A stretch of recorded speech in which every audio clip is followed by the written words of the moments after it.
I'm Chris Williams from Cyclone Fanatic and a proud Iowa State graduate from the class of 2007. No one shows up like Iowa State fans.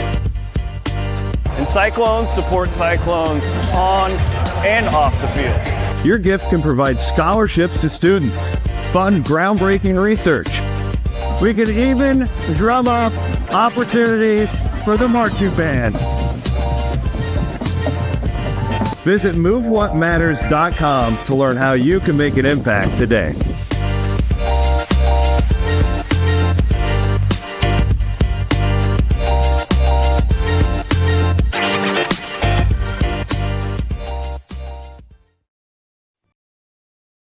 Cyclone Nation, what better way to kick off the 2025 college football season than cheering on your Cyclones in the Aer Lingus College Football Classic in Dublin, Ireland?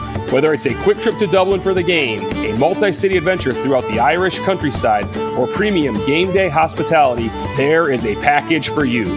Visit cyclones2ireland.com for information on official travel and hospitality packages.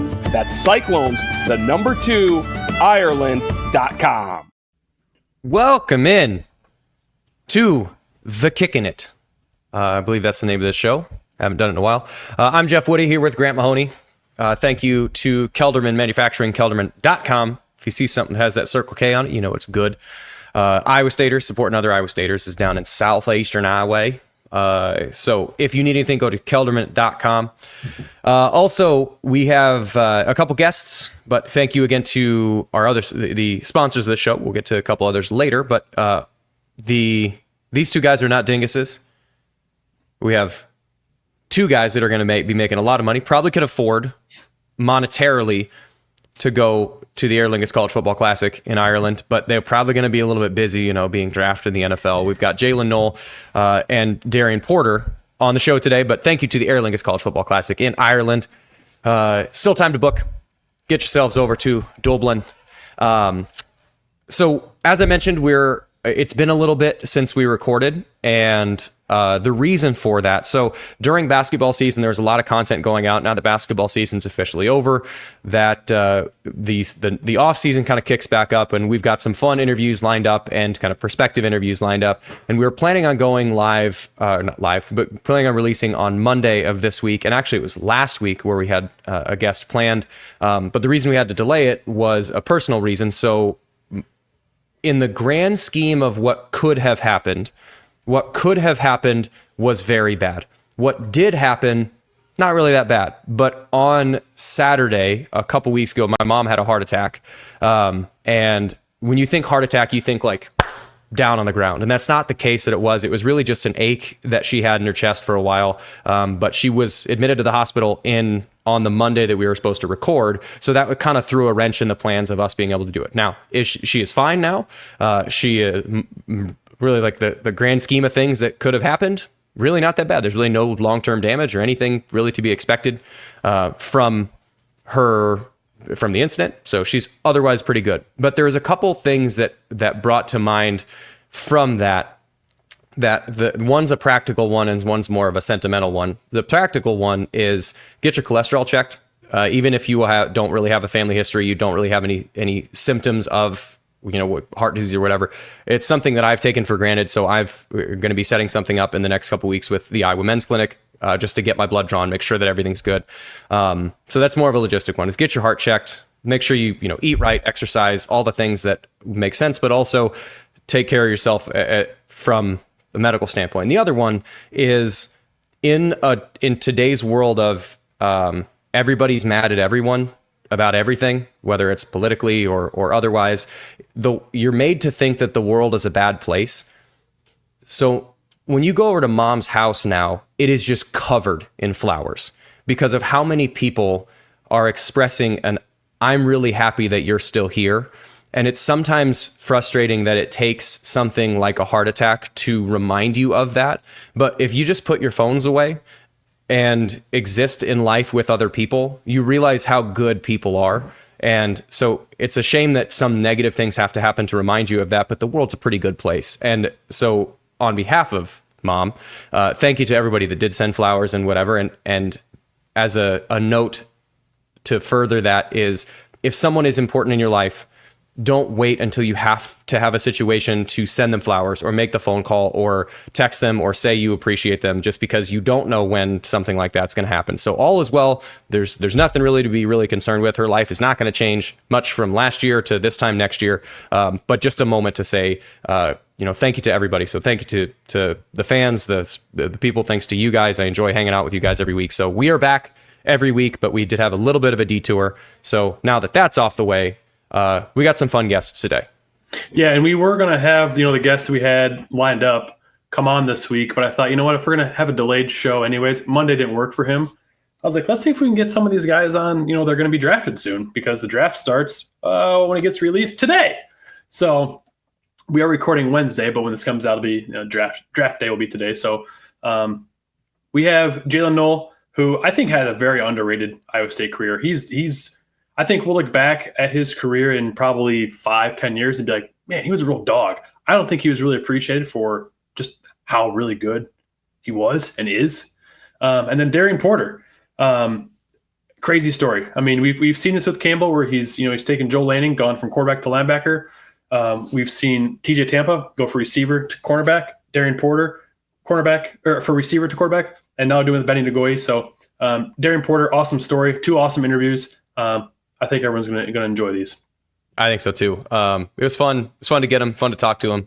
These guys are, I don't know, they're set to be professional athletes, and they seem like they have the mindset to be professional athletes, which is, I think, you can tell when people kind of have their feet on the ground, and these 2 guys do. I don't know, can I hold $5? Yeah. I know Jaylin and Jaden, they had told Bloom that when they get drafted, they're gonna try to donate and give back to We Will, as they can. So I think, what if they donated to Kickin It? Well, what would they do? Give us shirts or something? No, just cash. Just cash. Just straight cash. Yeah. I'll accept cash. Okay. Yeah, that'll work. Ooh. All right, we'll accept 10% of whatever their signing bonus is. Works for me. Cool, got it. Anyway, so we got at least a couple 30-minute interviews. I think you guys are going to like this. First up, Jaylin Noel. And now we're going to welcome in, I think we can officially say Cyclone legend at this point. I mean, already. Like, was there for 4 years, a 2-time captain. Jaylin Noel, thanks for hopping on with us, man. This is a crazy week for you. Yeah, crazy. I appreciate you guys for having me on. So I got to start, though, because we're recording this on Wednesday. Tomorrow is a big day, start of the big day for you in the next kind of, I don't know, X number of years in your career. Because I feel like, during the intro, depending on when people listen to this, we should just say, and now welcome to, and then leave a little bit of space, and then say whatever team wide receiver.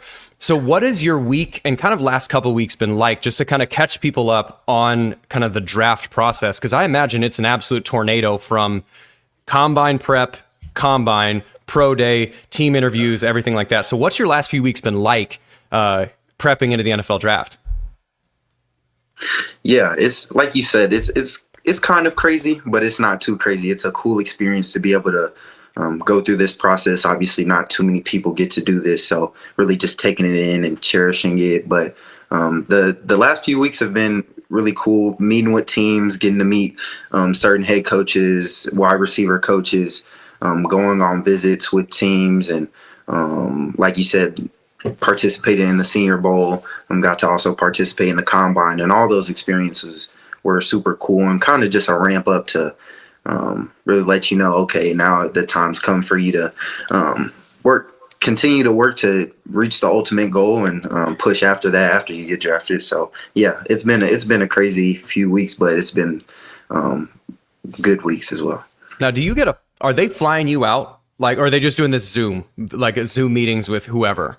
Yeah, so you have your Zoom meetings, but then you have your official top 30 visits.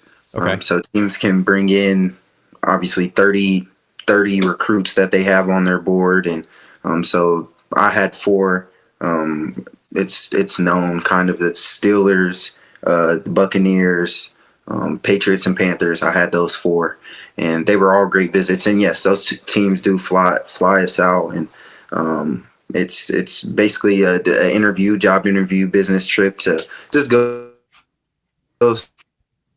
fill out the not them only filling you out. Obviously, want to ask you questions and know all those the small details about myself, but really just me getting to go there and experience what it's like in their facilities and how their coaches operate and so on and so forth. So I've kind of got a loaded question for you here. You played with 3 different quarterbacks and 3 different offensive coordinators at Iowa State. So Yes. 2-part question. How do you feel like each quarterback and offensive coordinator were different? And do you feel like because you had so much adversity, I guess if you want to say, throughout your college career, how do you feel like that prepares you for, jumping right into an NFL team and learning their system and essentially playing with another new quarterback and another new OC? Yeah. Like you said, got to play with 3 different quarterbacks. All 3 of those guys are great guys and high competitors and very smart guys on the field, and as well as the offensive coordinators. It's been a pleasure to be able to play under those guys, Tom Manning, Nate Shieldhouse, and most recently Taylor Mauser. And like you said, it's different. It's kind of, you have to adjust each year to a new guy and kind of fill out how those guys play, how they prepare, what you can do extra with them so they feel most comfortable with you once you're on the field. But I would say between all those guys, they were great preparers of the game, understand what looks they would get going into the game.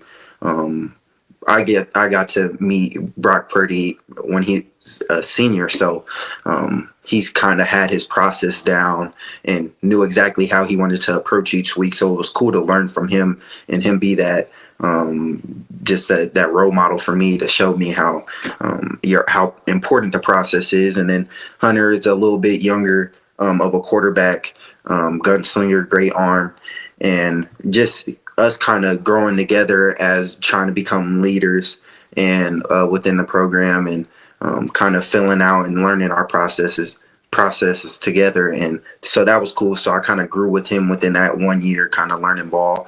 And then you got Rocco, him being younger than me and me kind of flipping roles, and I'm kind of being a role model to him, showing him how the process works out, how he already had his process down pretty much, but just giving him tips and tricks to certain things and how to approach the season. So all those guys are different in their own ways, but what makes them all good quarterbacks was how competitive they were, and just their drive to be better each day. And then the offensive coordinators all had not quite similar philosophies, but kind of an idea to get your playmakers the ball in space and let them work.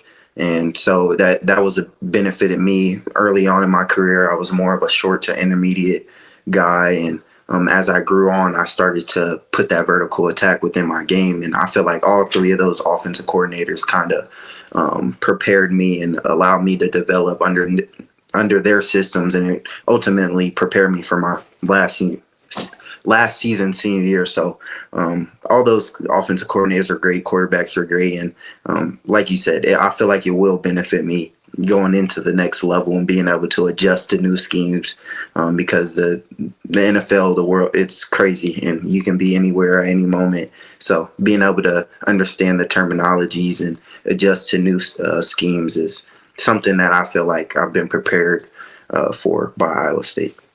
That's cool. And now I'm gonna go into the weeds here, and Grant. No, wait a second. I want to ask a question. Okay, about I'm going to ask you. You go ahead, and then we're going to go in the weeds about the kind of offensive approach to route running, because that is something that you and Higgins did really, really, really well. But you can ask your mouse question, and we're going to dork out a little bit. So you mentioned that later on in your career you started running more streaks and more down the field, and we heard in the offseason Mauser was going to chuck it deep.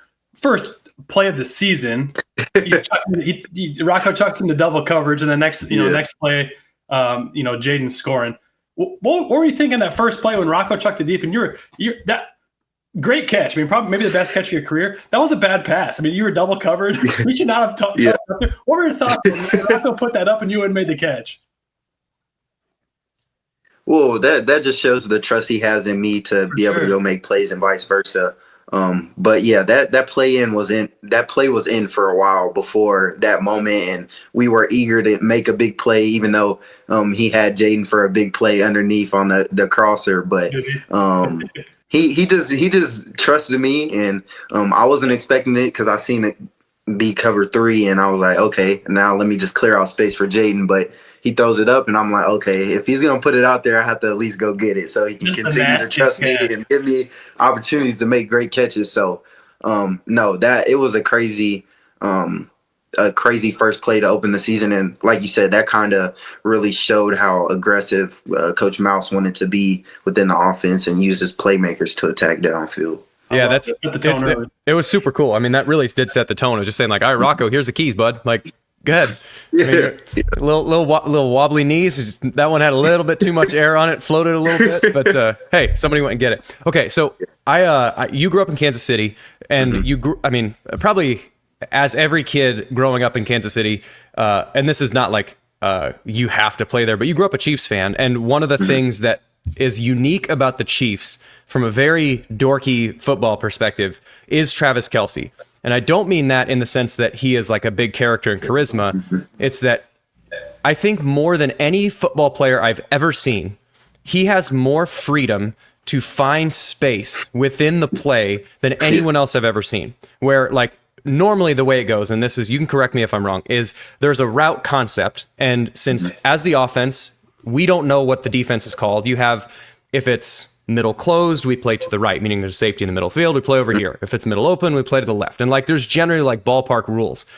But if Kelce sees that his side isn't the read side, but there's open space, he just runs to open space. Like just total freedom to backyard school, go do whatever. By the time you got to be a senior, how much flexibility did you have to find space? Because it seemed not to the degree of Travis Kelce, because no one in football history has had that much freedom. But how much trust did the coaching staff have in you to kind of let you, and Jaden a little bit too, find space within the flow of the offense? Or was it, hey, do your job and make sure you get your 1/11th? Or did you get a little creative flexibility within that? Yeah, like you said, with Travis Kelce, I think that's just a different ball game with him. He's honestly really just doing whatever he wants, and him and Holmes are on the same page, so it works. I may or may not know that for sure, but like I think he just does whatever he wants, and he gets open and it works. But yeah, for me, there was definitely more versatility in the coaches allowing me to kind of put personalities on my routes, get in certain open spaces within the zone. So, and the same for Jaden. They understood that our process and our preparation for the game was serious, and that we knew what looks we would get. So they put us in positions and gave us the option to run certain routes that had options within the route, but they let us honestly be ourselves. And that's one thing Coach Noah Pauly, he's done a great job at just giving us the base fundamentals, giving us the base way to prepare, and then us as a player ourselves being able to grow and kind of teach ourselves the best way we prepare and get us ready for the game. So he did a great job by doing that, and allowing the older veteran guys that understood the game to be able to do those things. So kudos to him, and and Coach Mouse being able to put us in the positions to allow us to do that. I got one more dorky question, and then you can have it back, Grant. And speaking of just like reading and feeling space, you will, as a guy who had one very important play in Iowa State history and did other stuff too, you've done way more stuff and are going to continue to do way more stuff, but you are for sure going to be asked about two plays in particular when you come back to Ames from all the fans that see you at, Hickory Park or whatever. There's the go route, or it's the kind of the skinny post that you ran and just dusted the Iowa safeties. And then there's the wheel route that you had with 32 seconds or something like that to set up Conradi to actually hit the game winner. Let's do this separately.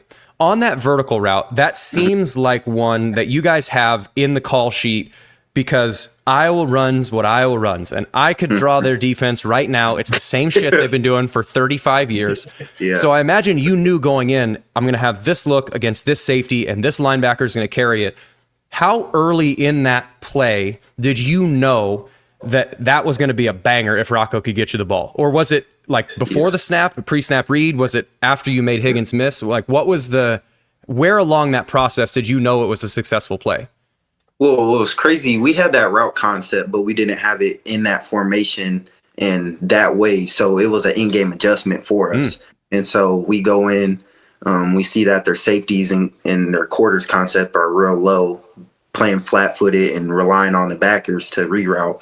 Real flat-footed. I'm going to take a time out and explain. I'm going to explain that that concept to the listener, because not a lot of people know what those terms are. So safety's playing tighter. Like normally a safety is in a pass route is going to back up right away.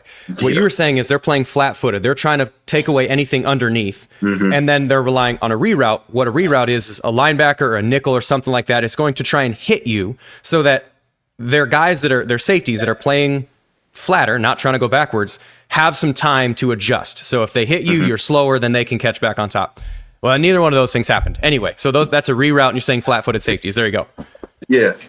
Yeah. So understand, like you said, Iowa's been playing the same defense for a long time. And so you get that look, and you kind of got a feeling like what you have to work within the route to be able to get a certain look. So me being able to move Jay Higgins at the time, him not allowing him to get hands on me and being able to get on the toes of Xavier Nwankpa quick kind of surprised them. So him being flat-footed, I was able to cross his face and make a big play. But like within that play, I kind of seen it coming, because they were drawing the play up for me to make a big play, and I knew what look we were getting. So in my head, I'm like, okay, this is the time to make a big play, momentum build or momentum changer within the game. So yeah, in-game adjustment. But once I stepped on the field and understood what I had going on and seen what coverage they were in, I was excited. I was eager to get the ball snapped and go. So it's basically you line up and you see Higgins is inside, and you're like, oh, come on, rock, snap, let's go. Yeah. Okay. Sure. So the other one is on that out and up. Was that another play drawn up in the dirt, or was that a kind of 2-minute concept that you guys practiced? Because at least from when we were playing, we would practice 2-minute every day. At the end of practice, the last 2 or 3 periods of practice were straight up 2-minute, meaning the defense, they're just going to shout out 117, one timeout, and you're down by 4. So you need a touchdown. You're doing it. So every day you'd practice that. So you have this kind of like handful of plays that you could run in your sleep, because you don't have time to look back at the sideline and check your call sheet and whatever. So was that a drawn in the dirt, or was that a 2-minute, we know we got it, we have to run it right now? And then that was the out right before that was dirty. And then the out and up right on that play set up Sebastian Castro, who is a hell of a player, to look like a moron. So how can you describe that play for us? Yeah, like you said, we throughout the summer, spring ball, obviously fall camp, Coach Campbell and his coaching staff does a great job preparing his guys and making sure we're getting those 2-minute reps in. And throughout the summer, even the guys we're going in on our own, and Rocco's kind of orchestrating everything, making sure we're getting our 2-minute stuff in. So yeah, that was a 2-minute play for us, and we had it all drawn up. And like you said, the route before that out, on the concept that we had kind of set up the out and up. And like you said, Sebastian Castro is a really good player, very smart player. So to be able to have those concepts win against him was a kudos to the coaching staff to be able to set that up. And because like I said, he's smart and he knows where the ball is going. He has a nose for the football. So being able to do that was super cool, and set him up on the out and up. They were in a 2-man look, so Castro was low on me, manned up with the safety high over the top, and for Rocco to be able to put an amazing ball in that window right on time with that type of scenario and pressure on him, it was amazing, and kind of like set up the whole year for confidence with Rocco and other guys believing in him, which we already believed in him, but that was just like the cherry on top of him being able to be a big time and in a big time moment, which he did all year. So that it was a super cool moment for sure.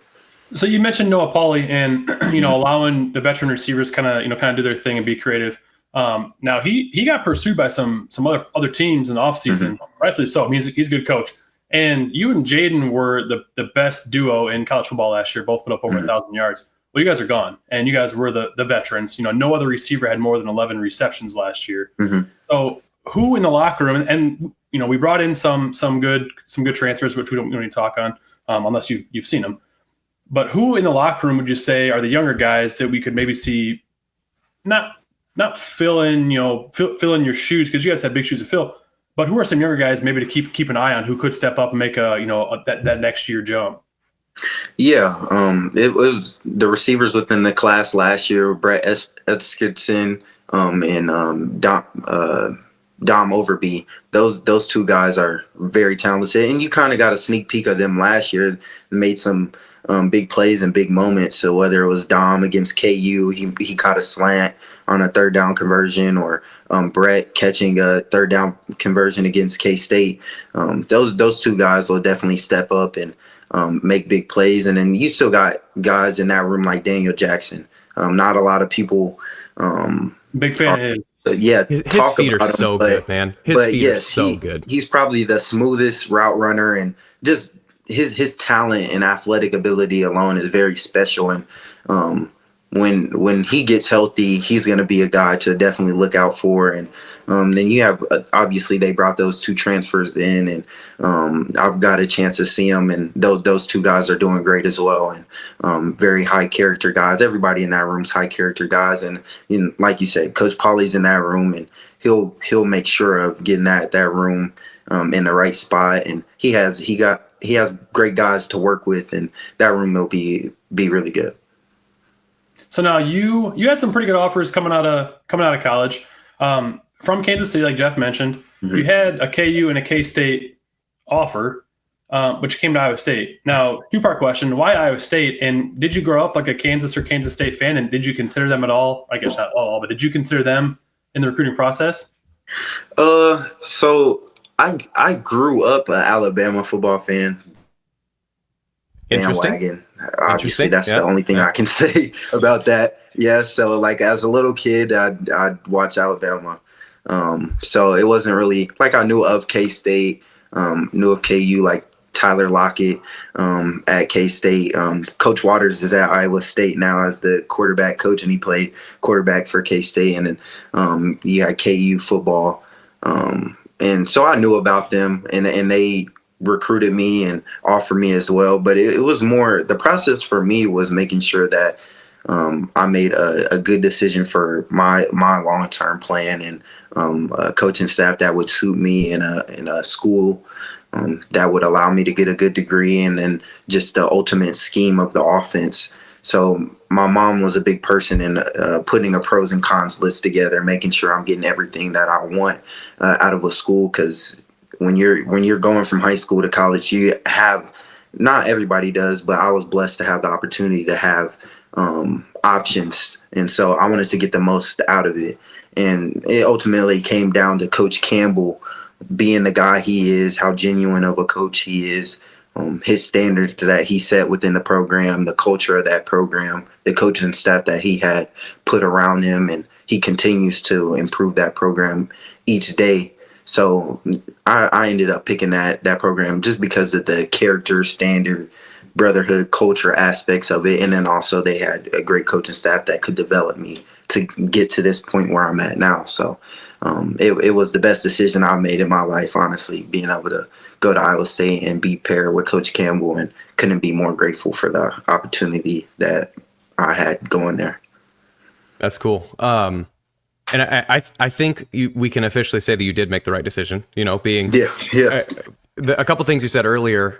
And I just want to I don't want to say give flowers, but if each team gets 30 guys that they're potentially interested in, and you are on 4 teams' lists, mm-hmm. that automatically, I think I saw every year they come in with some thing that's 1.3% of football players go to the NFL. Well, if 1.3% of football players go to the NFL and you're in the top 30 on 4 different teams' list, you're in the top, 10% of that 1%? So that's such a cool thing to be in. So it seems like you are kind of taking time to smell the flowers of this is a really cool opportunity. Mm-hmm. And I think there's the opportunity also to go to the combine. I didn't get that. I was undrafted free agent territory that I said, you know what? I don't want to go play fullback. Whereas I was kind of forced out. You get the choice to do this. And I was curious. I'm always curious about the combine. And we have Porter on right after this. So I was going to ask him too, because between you, Higgins, and him, just shredded the combine. Yeah. What is that experience like? And does it feel like a high school track meet where you're out there and people are kind of paying attention, kind of not, or what is that? What are the emotions when you're at the combine running a 40 or doing a vertical? Like that's got to be a weird vibe being in a huge stadium with like 9 people in it.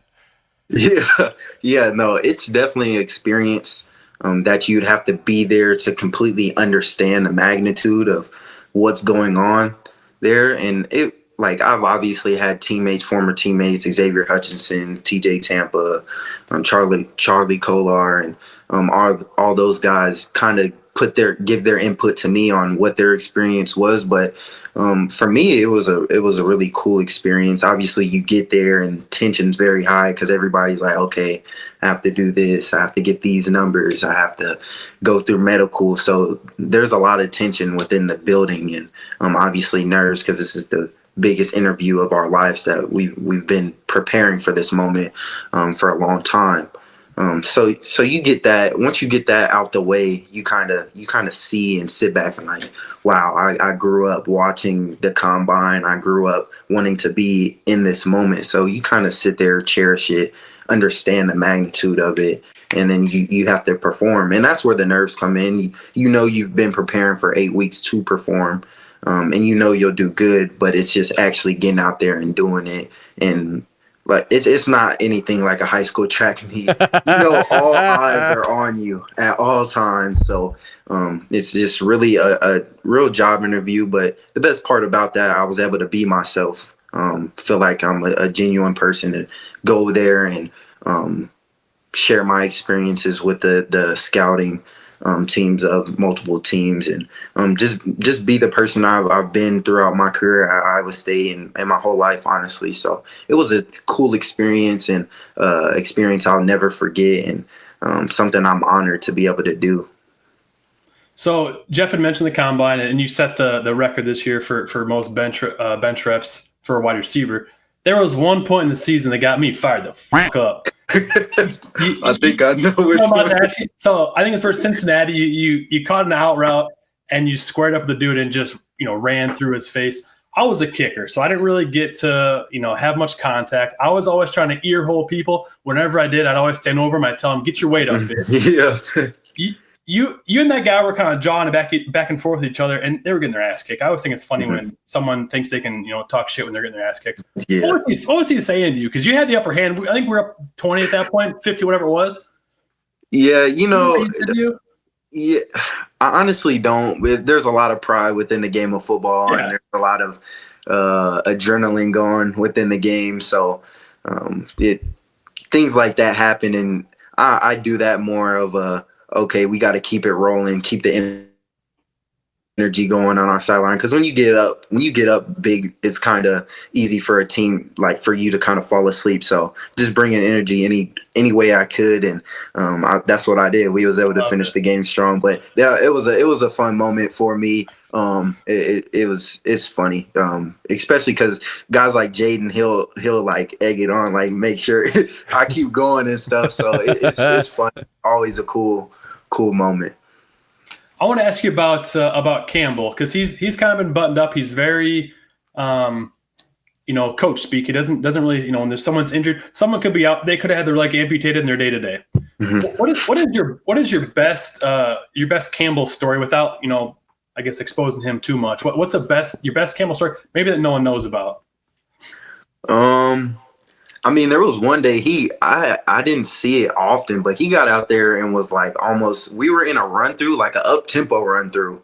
Like we're in practice getting ready to start, and he's on the scout D line, spin moves, dipping and ripping, all that. And he's going like, he's obviously a young coach. But like he got out there, he's moving, he's having fun with the guys, and it's stuff like that, like about him. He's a true player's coach, and does things like that, gets guys going, knows how to bring energy to a practice, and just seeing him use his spin moves and dip and rip. He went to Mount Union, correct? It was his Mount Union days coming out, so that was super cool. Have you seen that video? That video of him getting a sack and then celebrating. I have not. I've seen you gotta see it. He picked the ball off, but fell at like the 5-yard line. Didn't get a pick six. And we were like, oh man, but it was, yeah, it's funny. There's a video out there floating around of him doing a sack and then like. Yeah, I'll have to find that for sure. I'm sure I can get it pretty easy. Like a full cage, like full cage Grant Wistrom face mask. Yeah, no, he was a dog. He was a dog for sure. All right, I got 2 questions for you left. One is we've talked about the Iowa stuff. We talked about trucking some dude at Cincinnati, the first pick, first catch this year. What is your kind of, when you look back rearview mirror, what are the moments that kind of stick out the most to you, even if it's something that people don't notice? Like, I'll phrase the question. A lot of people recognize, again, that there are a couple plays here or there, but the ones that I remember are like the dirty work plays that no one sees that you did really well. Are there any, kind of, when you look rear view, whether it's a flashy moment or not, what are the moments that kind of bubble to the surface for you that you are proud of or happy or just most memorable?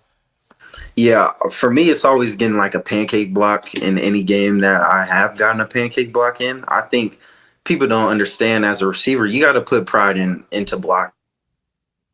It goes a long way into opening up the pass game. So, and it's more of like you're a competitor and you want to let the guy know across from you that you're going to be here all day basically, and that's how the game's going to go. So any of those type of moments, and then to see like a play like we talked about Iowa getting drawn up a play in the middle of the game, and to see it work, it doesn't even have to be a pass play. It could be a run play, outside zone, counter, or whatever. But to see those type of things, and if you love football, you kind of understand to be able to draw up a play and for it to work against great competition. It's super cool to see things like that. And then just the experiences within the locker rooms. Honestly, I can remember after the K-State game in 23, the snow Farmageddon. That game's crazy. One of my favorite memories. Even this past year, probably my favorite game all time was the 11th win against Miami. Not because we won a bowl game, but it was just the magnitude of the win for the team and for the program, and to be able to send the program in the right direction. So like moments like those, just seeing the team come together, be happy, and those type of things is super cool for me. And that's the right fucking answer for a wide receiver, of saying blocking and locker room. Yes. So, all right, here's the last question, because we had you 30 minutes. What's your draft party look like? Because I remember we had Charlie on last year, and I believe his exact words were, "Man, the draft isn't that fun." So, what is your draft party situation? Are you on Thursday, Friday, Saturday? Are you going home? Are you having people over? Like, what's the setup that you got? Yeah, real just small Thursday, just watching it, just watching the draft. I mean, if it so be it that my phone rings, then my phone rings, then that would be amazing. Then I'll get together with a small group of my family on Friday, and just cherish that moment, because it is a special moment. You don't get many of those moments. And yeah, just be with them, waiting for a call and ready to go to work, because this is a dream to get drafted, but there's a lot more work to put in once you get drafted to be able to remain in the league and do all the right things. So my last 2 questions for you. The first one's kind of a dumb one. In regards to the Pop-Tarts Bowl, did you try the giant Pop-Tart? I didn't. I kind of stayed away from it because I was skeptical. It's a big Pop-Tart. It can't be clean. That's anyway. What I want to ask you. Yeah, so I had the small Pop-Tarts, so I enjoyed those for sure. All right, my last question for you. Fast forward 8 months, you're lined up across from Darien Porter. Who's winning that matchup? I'm gonna say me every time, but that would be one hell of a matchup. He's a guy that I've got to go against multiple times throughout the past couple of years, and he's a true competitor. So I get him one rep, he might give me the next, but we'll keep going back and forth. Pretty crazy. You guys were in the wide receiver room together, and then he, made a transition to cornerback. Hell of a story. Yeah, it really just shows how much he loves football and his ability to understand the game on both sides, and really put in the work to be able to transition a corner and be a top 10, maybe even 5 corner within the draft. So kudos to him, and he's definitely earned that, and he'll be a great player at the next level. Yeah, we really appreciate your time, Jaylin. Good luck this week. We'll be following your career, and know you'll do great things. Yeah, thank you guys for having me. Yeah, thanks for being on. Oh yeah, no problem. That was Jaylin Noel. Man, what a fun interview there. He's a bright dude. He's going to make some team very happy. You see the comps on people, and it's really fun. And I would say, like, I'm a sort of adoptive Lions and Bills fan. And one of the ones that I've really liked seeing, because it feels like it fits really well, is Amon-Ra St. Brown. And it's like, if a team could find another Amon-Ra St. Brown, that dude right there. I'd heard Julian Edelman as well. Yeah. Those are two, I mean, me compared to some studs. Absolutely. Pretty good. Pretty good. Speaking of pretty good, we got another pretty good one coming off right after this, eh? Yeah, he enjoys pork. He eats his pork. He's at Iowa. He's an Iowa man. Boy. He's an Iowa boy. So thank you to the Iowa pork producers for sponsoring our show as well too. Jaylin probably eats pork down in Kansas City, but the pork in Kansas, pork in Kansas is not quite as good. So the Iowa boy that Jeff is talking about is Darien Porter. So without further ado, Darien Porter. All right, we are going to be welcoming in now our second guest of the day. Equally talented and the proud Bettendorf Bulldog. It's this weekend. It's Drake Relays. Darien Porter, if you strapped on the spikes right now, what would your 400 time? So many years removed from training, I'd probably say somewhere around the 50. I still think I could crack 50 though. I think I could run a 49 right now. But it won't be 40. It won't be 46 or anything. It's just nasty. I remember I was actually at kind of when you won 12 state championships your senior year. I was actually at that state track meet watching other people. I was like, who is this dude? Oh, he's going to Iowa State. Great. Yeah, that was a great weekend. Pretty fast. Did it rain? Did it rain when you ran? Yeah. So, we were supposed to actually have the 400-meter final was that Thursday evening, and it rained, and we had a 2-hour delay, and then they just pushed. It was because that was the last thing of the evening because it was they split it up between 1A and 3A and all that. So they ended up pushing it back to Friday morning. So we did get some rain. That's kind of an ongoing joke is that it rains. Yeah, man. It's not the Drake Relays or state track if it doesn't rain at least one day. So right. Yeah. Well, speaking of running, I think we have to start. So this busy week for you, we appreciate that you're on with us. Was your 40 time faster, slower, or right about what you expected from training? Because again, I'm going to finish this question too, because when we had Jaylin on, everybody at Iowa State just torched the combine. It was awesome to watch.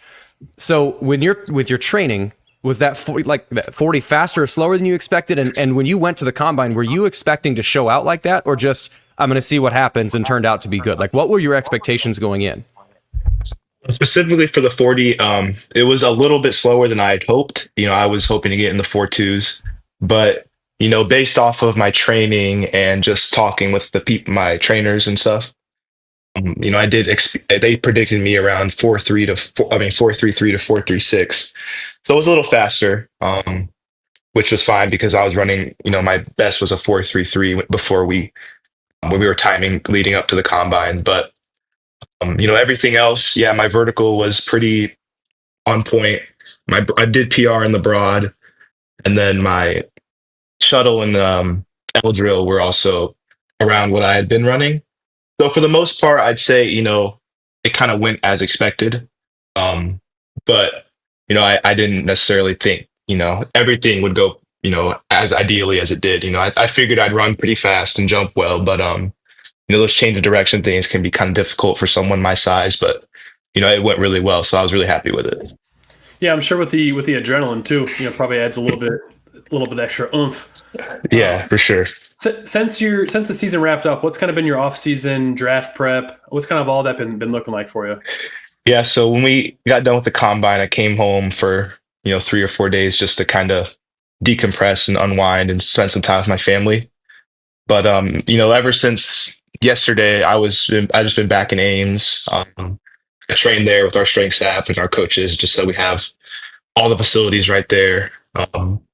Been on a lot of Zoom calls, been on a couple visits, had a private workout. But other than that, it's just it was about staying in shape and just being ready for everything after the draft. You talk about being ready, and the only other guy that comes to mind as far as being ready is Joel Lanning, who had to go from quarterback to middle linebacker. you went from wide receiver, which is a position based on athletics, but a different type, to corner. And this is your third year at corner, right? Yes. Can you walk us through and really walk the fans through the process of going from offense to defense? Because was it your idea, or was it Coach Campbell's idea? Was it, Haycock? Like, who was the originator of the idea, and how long did it take for you to go, oh, okay, I'll try this? Like, what was the process from offense to defense for you? Because it seems like it was the right move. Yeah. So it was Coach Campbell did bring it up to me going into the spring ball of 2022. We lost some guys in the transfer portal. And just based off my athleticism and what, TJ Tampa had done, switching from receiver to cornerback, Coach Campbell's thought that I could see some similar successes to him. And in terms of just making that switch, I'd played special teams, so at least the physicality aspect of it was nothing new to me. I was used to tackling and hitting and things like that, but just kind of learning a new position that I'd never really played before, especially at the collegiate level, was a bit challenging. It took some time, technique wise, really just that, trying to learn and perfect it kind of as you're going, but. I loved it. I went through the spring, and I'm like, yeah. I talked to Coach afterwards. I'm like, yeah, I want to stick with this. Like, I want to be where we can take it.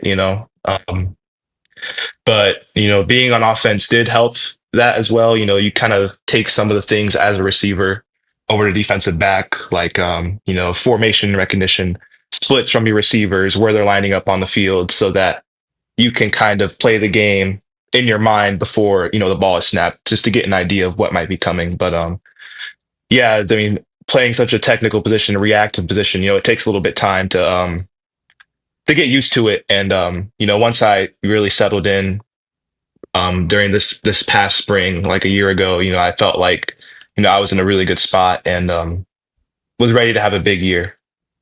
So you'd mentioned special teams for a second there, and Our show is called Kickin It. It's a double entendre. We're just kicking it. We're just chilling. But also, I was a kicker, and Jeff cut his teeth on special teams. Oh, yeah. You were pretty good on special teams. Yeah, I would say so. Well, I know Jeff had a question, but I also want to ask you, too, how much pride, because special teams is sometimes a forgotten aspect of the game.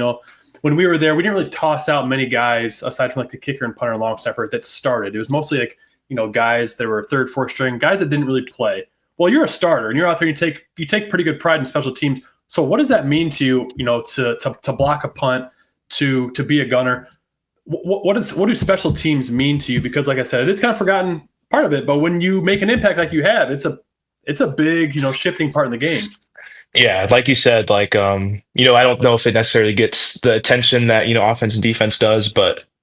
I recognize, and obviously everyone on the team recognizes how significant game-changing plays on special teams are. Like blocking a punt, having that switch of field position, blocking a field goal, like against K-State, just taking potential points off the board, or pinning someone down in their 10 or 5 yard line on the punt team. Those are huge, and it can really help, obviously, your team in the field position battle and set your team up for success. So I take a lot of pride in it. Also take a lot of pride in it just because I feel like it kind of tests or measures, your investment or how much you care about the team, because you're not gonna be a headliner on the nuppaper or anything like that. But they change the game and they impact the game in a significant way. So I take a lot of pride in it. Yeah, and I'm going to dig more into special teams. I love special teams. Like it from like a true nuts and bolts perspective. So he was mentioning cut my teeth on special teams. A lot of what I did, I didn't have what you had, which is athleticism. So I had to win up here, and it's the whole hard work beats talent when talent doesn't work hard. But what happens when talent works hard is you get a Darien Porter on special teams. So when we're looking at special teams, you got 4 blocks in your career between punts and kicks. How far in advance of that play do you know that you're blocking that kick, or at least have a chance to block it? Like, is it going into film knowing that if they come out right hash, right alignment, I'm here, I got that thing blocked? Like, how far in advance do you know? Or is it just sort of hey, I'm here, trust my training type deal. Yeah, we know these things at the beginning of the week. Like we're starting we don't practice on Mondays, but we have a lot of meetings. It's like a big mental day. And on Monday, I'll walk into the specs room and it'll be like, yeah, you're blocking a punt or you're blocking, against K-State. It's like you have the greatest chance to block a field goal ever. So we know it. We definitely scheme those kind of things up. But kind of like you say, when you look based off their punt formation, for example, they're punting from the left hash. They have a short edge on their left side, our right side. So we can just trim that and trim the personal protector. You should be untouched to the ball. Or based off their splits from the guard and tackle at the punt position, you have time because of your speed to get through, go untouched, and block the punt. So these things are, we know these things well in advance of game day, but obviously still having to go out and execute it and then getting in the right situation to do it. This may not have happened, and I didn't pay attention to it, but was there ever times like on punt block where they would shift their blocking or call out like, okay, there's 10, like they were specifically earmarking you? Yeah, and those are kind of things we've had this past season. I want to say 3 or 4 times we would get a completely different punt block, like punting their blocking scheme from what we would see on film. So that's fun. We'd have we have it schemed up, and I'd walk down, and then they would check. So there were a couple times during games where I'd just kind of be bouncing up and down the line just from spot to spot, just because I know that they're checking, just to screw with them, just to mess with them. So that's funny you mentioned I did come up a couple times, but even if they do, I just try to have a little fun with it. That's great. Keep them on their toes. So we're losing, obviously we're losing Miles Purchase. Still got John Tez. So putting John Tez aside, because he's a dog, he's going to be the next great corner. Who are some of the younger corners in that room do you think could make a step up and fill in, for yourself and Miles this next year? Yeah, it's interesting because, outside of John Tez, it's a very young room. You got guys like, you got David Coffey, he's going to be a redshirt freshman. Quentin Taylor going to be a redshirt freshman. So it's Benny Nagoy, who just made that transition over, who's progressing really well. But then you throw in a transfer like Trey Bell, who's, got the size, he's got the speed, he's got the physical attributes. Just seeing how he can adjust, our play style and our scheme and everything, and how quickly he can pick up on the coaching. So, I would say all those guys, Matt Best, they've all progressed so much from last year. And I think they all recognize that it's important that they have to, not necessarily grow up a little faster, but, someone's got to take that spot. And, there's really, we play 3 corners most of the time. We have our speed package that we have 3 corners on the field. So it's wide open in that, that there's kind of big shoes to fill from, Miles and myself. So being alongside of Tez, you're going to get tested. So I think they all recognize that. I think they've all taken huge steps, being around the guys, watching them practice. I think Trey, Matt Best, Benny, once he gets fully healthy again, David and Quentin Taylor, all, that no one's really separated themselves, but they've all had really good springs. So it'll be interesting to see. So I'm going to bring it off of the Iowa State team kind of back to you for a sec. With when we talked to Jaylin, he was mentioning that he's gotten team visits, and have you had time to like smell the roses in this moment, or do you feel like it's just a tornado that you're kind of, you're running through it at this point? Because from a guy who never got to do it, this is a cool experience. Like to be able to say, there's 32 teams, and of those 32 teams, let's say each team has 6 corners on their roster. So that's 186 jobs in the world. Damn, that's good math, Jeff. Then you would have the capacity to be one of 186 on the planet. Have you had the ability to like I said, take time and smell the flowers a little bit, or do you just feel like it's go and I'll smell the flowers this weekend? Like what has this week been like for you mentally? Yeah, talking, I had a couple talks with my agent, just talking about where you might go and, what we're thinking at the moment and what teams, kind of breaking down what grades teams have on me right now. But, for me, I someone asked me this a couple of days ago, and I told them like, yeah, it probably won't hit me until I get that phone call, because kind of like you were talking about, like what Jaylin said, there is a lot. I have Zoom calls, I have private workouts, visits with teams. So there's a lot, So we're still kind of on the go, and I'm also still working out, staying in shape. But I try not to think about it too much, because I know when my name gets called, it'll be to the right place, and that people who want me and are ready to help me fit in with their system. But yeah, it probably won't be like, wow, this is I made it, until I kind of see my name get called out. But that's okay. I've tried to focus on the more important things during this whole process. I feel like the I made it moment would be that first check that gets cashed. You see that goddamn. Darren, is there anybody that you'd say you kind of model your game after in the NFL? Yeah, I mean, yeah, obviously working with TJ for 2 years, he taught me a lot, and he was a great asset for me, just for, your taller, longer corners being able to use all that size and length to your ability. But, watching, Pat Surtain, the defensive player of the year, he's 6'2", 200 pounds, very similar to me, maybe not has the speed, but, he doesn't need it. So, and I don't want to rely on my speed and athleticism. So seeing how he works, especially at the line at press, seeing what he does, how he switches it up versus different receivers. I try to take what he does and then apply it to myself, because that'll just make everything so much easier, because my, athleticism won't last forever. It's a technical and a mental game. So trying to see what, kind of break down what he's doing. Is there talking about technique and kind of the mental part of it, what are the things that the average fan doesn't understand about playing defensive back that you wish they did? Because I think what most people see is they go, oh, you run around with that guy. Your job is to cover number 84. We'll run around with number 84. Just don't let him get open.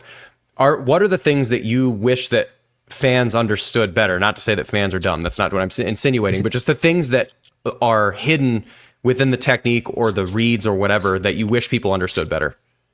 Yeah, I think everyone who watches football kind of knows that at defensive back, you're going to get beat, and they talk about the next play mentality. But I don't know if people really understand how difficult that can be at defensive back, and how important being confident is. It's like a physical game and everything, but if you step out on the field at defensive back and you're not fully confident that you know everything about the receiver across from you, and that you can, shut him down for 60 minutes, it's over. That's truly the mindset you have to have playing that position, because you're guarding a guy that knows exactly what route he's running, where he's going, and when the ball's going to be there and where it's going to be at.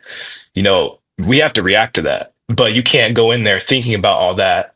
Or if you have even a shadow of a doubt, you're already beat. So yeah, football is physical, but I don't think people understand the mental part of it on that aspect. And then just, the preparation, you can't really, skate by at the collegiate and the freshman level in your preparation, expect to go out and play well. It's a lot of prep, a lot of film breakdown, and obviously our practices and walkthroughs and everything. But I don't know if people really understand how many hours, that truly go into, performing on Sunday or on Saturday for, us college football players as student athletes. So I asked Jaylin the same question, kind of putting you on the spot here. What is your favorite Campbell story? My favorite Campbell story? Maybe one. He's pretty buttoned up, like I said in the interview with Jaylin, someone could have their leg amputated and he would say, oh, they're day to day. So he's very buttoned up. He's very hush hush. So maybe something that no one, behind closed doors that won't get you in trouble if you tell us. I would say not necessarily there's one story, but a kind of a Friday night tradition before every game. We have a team meeting, and he has, he'll kind of reflect on the week and usually tie it together with some kind of story, with something he read, or like maybe he'll get like a letter or something like that. And it's not really a specific one, but it's kind of cool. He would tie together and relate it back to us and our team, and whatever's relevant during the week. So like he's a, Coach Campbell, he's a great guy, but he's a great speaker, and he definitely knows how to get you going, even if, he doesn't have to raise his voice to do it. He's very intelligent. So really, I loved the Friday nights just because for me, it'd be like, all right, what's he gonna talk about next? Like, what's the story he's gonna talk about here? Like right before you go to bed, and you're like chomping at the bit, like ready to go play right now. You're like, oh, I gotta wait and go to sleep Okay, go and to whatever. sleep now. Yeah, but it's like you're all jacked up, you can't even go to sleep. But probably just not. That's probably my favorite tradition of his. But I can't really. I don't want to say one because it can be a little. He's a college football coach, so it's not always. There's some bad words in there, but it's okay. I would never hear bad words from a football coach. My buddy played for South Dakota State when we played him, Jeff, and their coach was a very he didn't cuss. Gosh darn it! I was like, I don't know how which is hilarious. Sometimes to kind of get him fired up, and he was, well, you knuckleheads. I can You can say some 4-letter words, but I'm going to ask the same question because we don't really get to hear as much from him. What is the most legendary ass chewing that you've heard John Haycock give somebody? And you don't have to say you don't have to say the words, but just the feeling of it. Because I imagine you talk about smart people. John Haycock seems very smart, and he's also, I imagine, very good at dressing somebody down to be as small as they need to be for whatever just happened. Yeah, he's man, I won't say individual ass chewings, but as a defense, I've been through a couple. I would say when we played, honestly, after we played Arizona State in the Big 12, just that whole sideline during the game, post game, we came back and watched it. It was pretty embarrassing, but he was not happy. He was not happy at all. Parts of during the Utah game last year was also the same thing. Very, very unhappy, Coach Haycock. But, and that's that. It's understandable. Sometimes we seem like we had a lot of trouble stopping the run, and he's just losing his mind over there. But, I'd probably say one of those two that come to mind immediately that I've seen that really stand out. But I mean, I'm sure there's plenty. When I used to play offense, we'd be the Sunday after the game, they'd drop the wall in the team meeting room, and the offense would be on this side, defense would be on this side, and sometimes you could hear him yelling through the wall, and you're like, man, I'm glad I'm not in that meeting. The funny that I was now in those meetings, a year or two later, but. There's been, as a football coach, it's going to happen. So there's definitely a couple of them. But I'd say those two really stand out. Yeah. So I know that Coach Broomfield is a safeties coach, so you may not have that much interaction with him. Jeff and I both played with Coach Broom. We were on the team at the same time. What kind of coach is he like? Because I see him buttoned up, and I know a different side of Dion than I see him in the locker room now. Mm-hmm. What kind of coach is he though? He's very much a player's coach. Like, he's big on relationships with his players, and especially his safeties.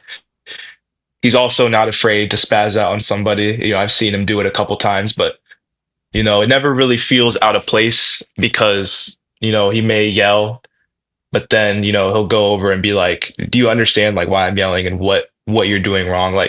So it's always very constructive. But he's very, very cool, calm, and low key for the most part. But then sometimes he has his moments. But I love Coach Broom, and we work with him a little bit as corners just to make sure we're on the same page. But yeah, I think he's a great coach. He's pretty awesome. I got two questions for you left. One is, I cannot figure out, and this is 35-year-old white guy here. What? You're in the secondary, so you just broke up a pass. This move, is that putting a sword away, or is that a fighter pilot buckling in, like a seatbelt? Like, what is that? Yeah, it's the seatbelt. Okay, it's not really. Yeah, that's not really my favorite move. I might have done it once or twice. It's not really my go-to. I'm not a big celebrator, but that definitely wouldn't be my go-to. But it's put the seatbelt on someone because you strap them up, basically. Right. Now, I got to get the other one. And Aiden and I have tried to break this down.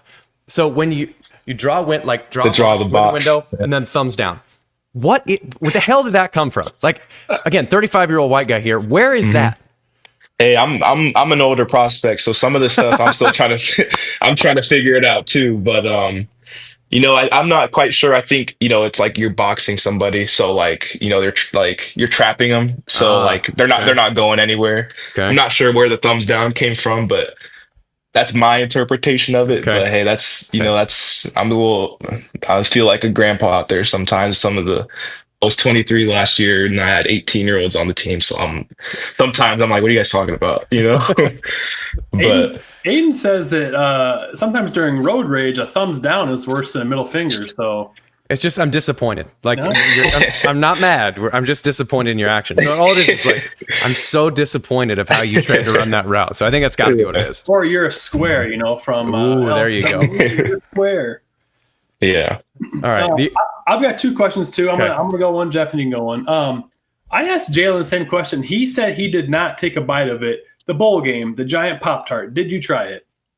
I did. I did How try was it. It wasn't warm, which was kind of disappointing. It was pretty like So it's a fake whatever, but A room I temperature think Pop-Tart? yeah, not a real toaster it goes in, believe it or not. So, but I think Rocco made the right choice. The cinnamon roll was pretty good. It was pretty Did it tasty. taste like a legit Pop-Tart? Kinda. It did taste like it tasted like a cinnamon roll Pop-Tart would taste. It wasn't quite as like how Pop-Tarts you get that kind of crunch. Yeah. It was more like cakey consistency, but Okay. it was pretty good. I mean, I got hit in the face with like a flying piece and that didn't feel great. But it wasn't like quite as hard as like a normal Pop-Tart would be. You got toasted. Yeah, I know, right? I was disappointed. I thought it'd be kind of warm, but It's just the Florida air didn't quite toast it all. No. It's nice Pop-Tarts have been sitting on the counter for 3 days. Okay, so we've had you for about 30 minutes, and you're going through in the next 3 or 4 days to be one of the biggest changes that you can go through. We had Charlie Kohler on last year, and he said, and I think the quote was, "Man, the draft isn't very fun for him." What are your draft plans for Thursday, Friday, Saturday, Sunday? Because like I said, it's a cool opportunity, but also you're going to be sitting by your phone for like 7 hours. So what is the plan that you have for the next 3-4 days? So Thursday will just be, I'll just be with my family. We'll watch it together. Is this in Ames, Bettendorf? Where's this? I'm in Bettendorf right now. So, Okay. We'll be watching it together. Friday is when we're going to do like a watch party. So my grandma, my sister, some of my family friends, and then some of my friends, we all come over, kind of watch it together, just enjoy each other in anticipation that at some point during that second day, my name will be called.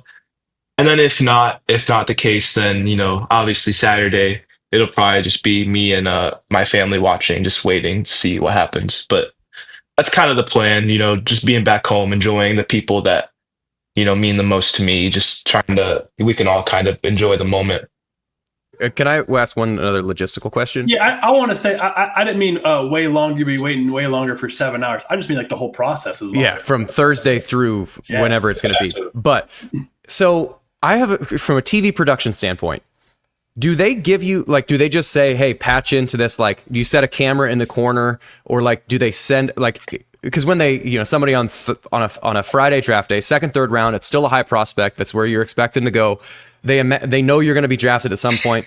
Is that just a stream like this that they just patch into ESPN so that they can kind of show you on TV? And part two on that question, do you have all 32 hats just sitting there, or do you just have like 3 or 4 that you expect to get drafted from and have to run to a lids store at the mall in the meantime if you don't have that one? It's funny. I'm not sure about the first question. I know Iowa State is sending like one of our media people to kind of be there on Friday. So I'm assuming that if they were to try to patch me through on ESPN, that they'd probably go through them or something. Okay. But for the hat, not sure, because I've gotten a couple hats on my visits, but I didn't bring them here. So I'm not quite sure what I'm going to do on that front, because I know TJ had a Baltimore Ravens hat ready to go, but I don't know how. because Right. no one What's sent me any. The magic of that, like, it's just you pan over to the love seat and it's just 32 different hats. You have to have grandma flip through it to find a Chargers one or whatever. Keep your Yeah. I mean, I think they have my address, so maybe they'll like some teams will mail some hats here in the next day or two, but I'm not sure. I'm not sure how that goes down. My final question for you. Fast forward 8 months. You're lined up across from Jaylin. Who wins that matchup? You know, that'd be funny. I'm gonna take me, but you know, I can't say that he won't get his too, just because it's Jaylin Noel. I mean, You come guys on. had the exact same answer. but I like me in that matchup. But Perfect. you know, All right. Well, we appreciate your time and being on here. And yeah, just go to Lids, buy all 32, just keep the receipts, return it afterwards. There's the solution. that's a good idea. I'll talk to my parents about that one. We appreciate your time, Darien. Good luck this week. Absolutely. Thank you guys. I mean, thank you to Jaylin Noel and Darien Porter. I mean, this two sharp dudes, very, very bright futures, both of them. And speaking of sharp dudes, for those of you that are not on the video, Grant's been fired, and Winston is waving his little puppy paw to say goodbye to everybody. So, Grant, you've had a good run. Winston, you're tagged in. Thanks, everybody. Thank you to all of our loyal listeners. And as always, remember, adopt. Don't shop.